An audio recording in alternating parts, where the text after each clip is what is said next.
네, 보험계리사 회계원리 과목 간단한 OT 진행해 보도록 하겠습니다. 과목 이름이요.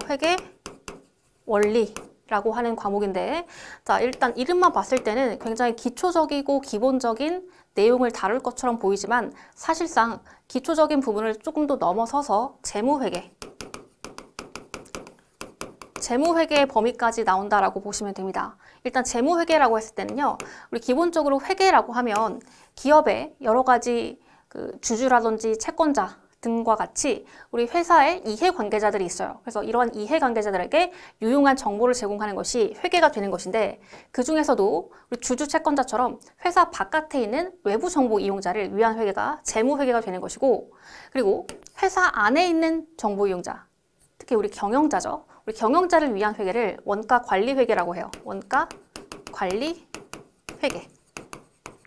그래서 우리 보험계리사에서의 회계원리 과목은요, 범위가 두 가지로 구성이 되었고, 첫 번째로 재무회계, 그리고 두 번째는 원가관리회계, 이렇게 두 가지가 나온다라고 보시면 되겠습니다.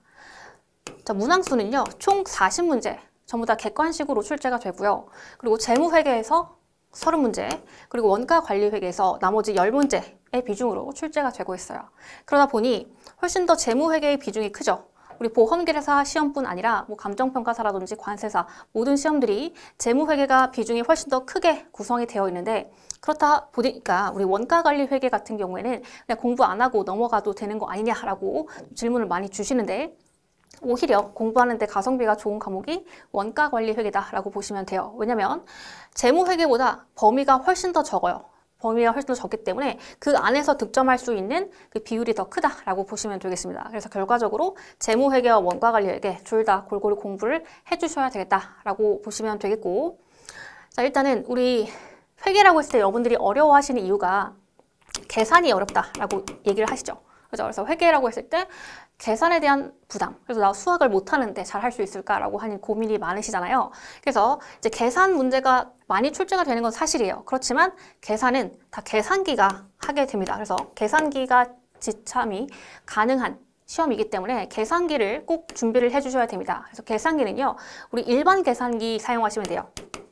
그래서 공학용 계산기는 너무 복잡하고 그렇기 때문에 좀 이게 오타가 날 수가 있어요. 그렇기 때문에 좀 큼직큼직한 그 일반용 계산기를 준비해 주시기를 추천을 드리고요.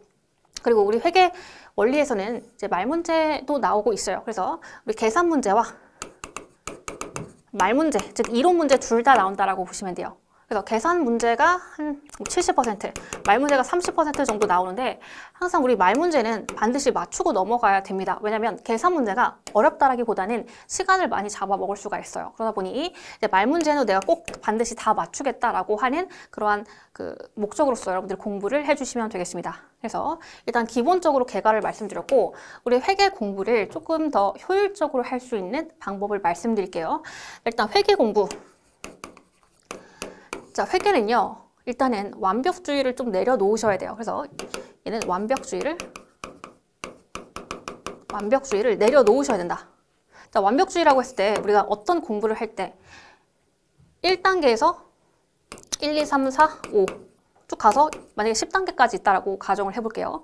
그래서 지금 이렇게 1단계부터 10단계가 있어. 그러면 내가 지금 1단계에서 이게 전부 다 이해가 되어야만 2단계로 넘어가고, 거기서 또 전부 다 이해가 돼야 또 다음 단계로 넘어가고, 이런 식으로 완벽주의적으로서 공부를 하게 되면 회계 공부는 여기까지 못 오실 거예요. 왜냐하면 워낙 회계라는 것이 우리가 중고등학교 때 배우지 않는 낯선 과목이다 보니까 이게 공부하기가 처음에는 쉽지 않습니다. 그죠? 그렇지만 우리 회계라는 것의 특징이 뭐냐면, 일단 한 바퀴를 딱 돌려보고 나면 내가 1번에서 이해가 안 됐던 내용이 3번에서 보니까 이해가 되고, 3번에서 이해가 안 됐던 내용이 10에서 이해가 되는, 서로서로 링크가 되는 그러한 부분들이 굉장히 많아요. 그렇다 보니 회계를 공부하실 때는 완벽주의보다는 일단 우선 한 회독을 먼저 해보자 라고 하는 목표로서 강의를 일단 한 바퀴를 다 돌려보시고, 그 다음에 이제 복습을 할 때 조금 더 자세히 복습을 하면서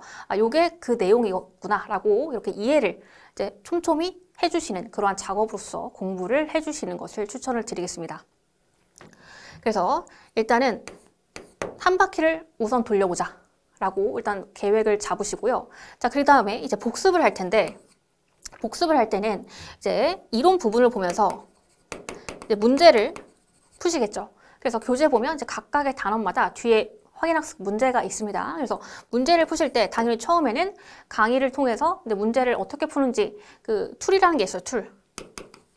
그죠? 그래서 이런 문제가 나왔다? 그러면 이러한 툴로서 접근해야지 라고 하는 것을 강의를 통해서, 그리고 문제풀이 강의를 통해서 이제 습득을 해주시고, 그러고 나서 이제 나 혼자서 이 문제풀이에 대해서 복습을 해주실 때 이제 교재가 있죠. 교재. 그죠? 교재가 있고 이제 교재 1번, 2번, 3번 문제 쭉 나와 있잖아요. 그러면 내가 이제 연습장을 하나 준비를 해주세요. 그래서 연습장을 하나 꺼내시고 내가 1번 문제에 대한 풀이 풀어보시고 2번 문제 풀이 풀어보세요. 그래서 연습장에다 쭉 풀어보신 다음에 채점을 하시겠죠.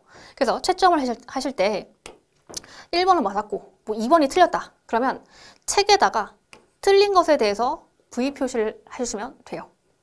그래서 내가 만약에 2번과 3번을 틀렸다. 그러면 틀린 것에 대해서만 앞에 V 표시만 해주시고, 그 다음에 내가 나중에 다시 한번 복습을 할 때 그때 또 틀릴 수가 있잖아요. 그렇죠? 그래서 또 한 번 틀렸다? 그러면 V 표시를 하나 더 추가해 주세요.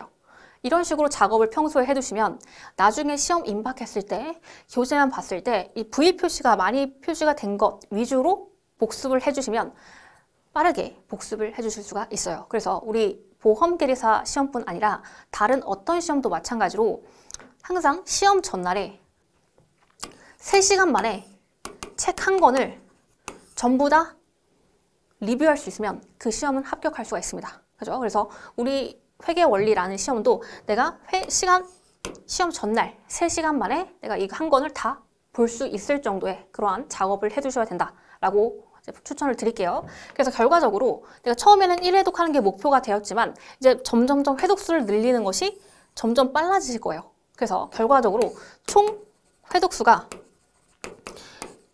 6에서 7회독 정도 될 때까지 이렇게 해서 책을 돌리시면 이렇게 우리 시험 전날 3시간 만에 한 권을 다 보실 수가 있는 그런 수준이 되실 겁니다. 그래서 우리 회계 원리에 대해서는 충분히 여러분들이 합격을 하실 수 있을 정도로 공부를 해주시기를 바라고요. 그러면 우리 강의 시간에서 뵙도록 하겠습니다.